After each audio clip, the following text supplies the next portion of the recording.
Back in 1978, a little independent film didn't just scare audiences. It stalked its way into cinematic history and pretty much changed horror forever. We're talking about John Carpenter's Halloween. It wasn't just a movie, it was this huge cultural moment that created a legend and really gave birth to an entire genre. So today, we're going to deconstruct it and figure out exactly how it happened.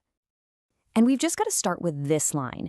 It's spoken by Michael Myers psychiatrist Dr. Loomis, and it perfectly frames the movie's terrifying villain. See, there's no complex motive, no tragic backstory, it's just evil. And that simple, terrifying idea is the key to the entire film's power. So how in the world did this tiny indie film shot in just 20 days by a pretty young director become one of the most important movies ever made? Well, the story behind the camera is almost as incredible as the one on screen. $300,000. That was the entire budget. I mean, that's an incredibly small amount of money, even for 1978. It meant that the crew had to get really, really creative with every single decision they made. But wow, did that creativity pay off? We're talking $70 million at the worldwide box office. That return on investment is just staggering, and it made Halloween one of the most profitable independent films in history. And get this, it wasn't driven by some huge marketing campaign. It was all word of mouth. People were just that terrified. And it wasn't just a box office hit. Years later, it got this huge official honor.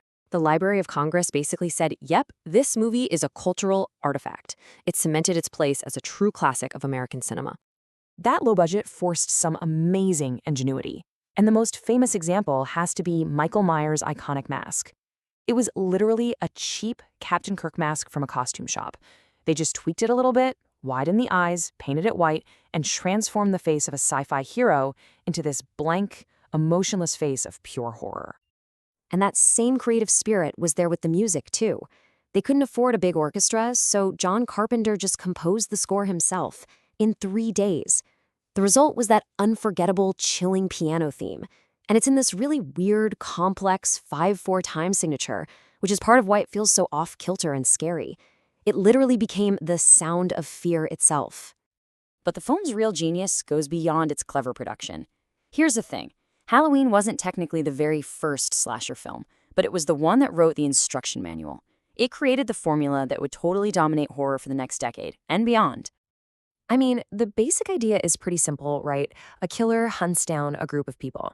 But what Halloween did was turn that simple concept into a cultural phenomenon. It created this repeatable and, as Hollywood quickly learned, a wildly profitable template for terror. Now you can definitely see its DNA in earlier films, especially the 1974 movie Black Christmas. That movie had the killer's point of view shots and the holiday setting. But what Halloween did was take all those elements and perfect them, packaging them in a way that just clicked with mainstream audiences and became totally unforgettable. And these tropes, the ones Halloween really locked into place, became the essential ingredients for hundreds of horror films. Just think about it for a second. How many horror movies have you seen that use this exact playbook? An unstoppable killer, a holiday setting, the lone survivor, it all goes back to here. Okay, but a rulebook doesn't mean much without an unforgettable monster at its center. So who or what is Michael Myers? In the movie's credits, he's not even called Michael Myers. He's just called The Shape. And that was a very deliberate choice to define him as something, well, something else. We keep coming back to this line because it is the absolute key to understanding him. The movie goes out of its way to not give Michael a human motive.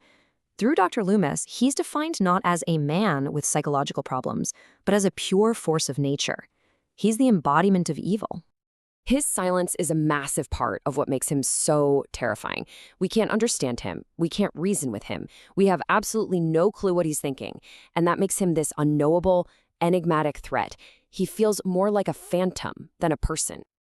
And this right here is the film's central, chilling question.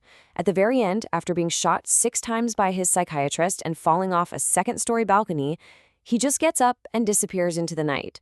Is he a man, or is he actually the boogeyman? The film just leaves that terrifying question hanging in the air. Of course, a monster like The Shape is only as memorable as the hero who stands up to him. And in Halloween, that hero became just as iconic as the villain. It is absolutely time to talk about Laurie Strode. So, while the idea of a final survivor wasn't brand new, Laurie Strode, played by a then unknown Jamie Lee Curtis, is the absolute definitive example of the final girl. She wasn't just another victim waiting to happen. She was a survivor. She fought back. And in doing so, she established a whole new kind of horror heroine. The scholar Carol J. Clover actually pointed out these common traits. The final girl is often shown as being more serious, maybe more intelligent, and she avoids the risky behavior her friends get into. In the moral logic of the movie, these qualities are what make her worthy of survival. And this is why the final girl is still a huge topic of feminist debate today. On one hand, is she a symbol of female empowerment, this incredibly resourceful woman who outsmarts pure evil?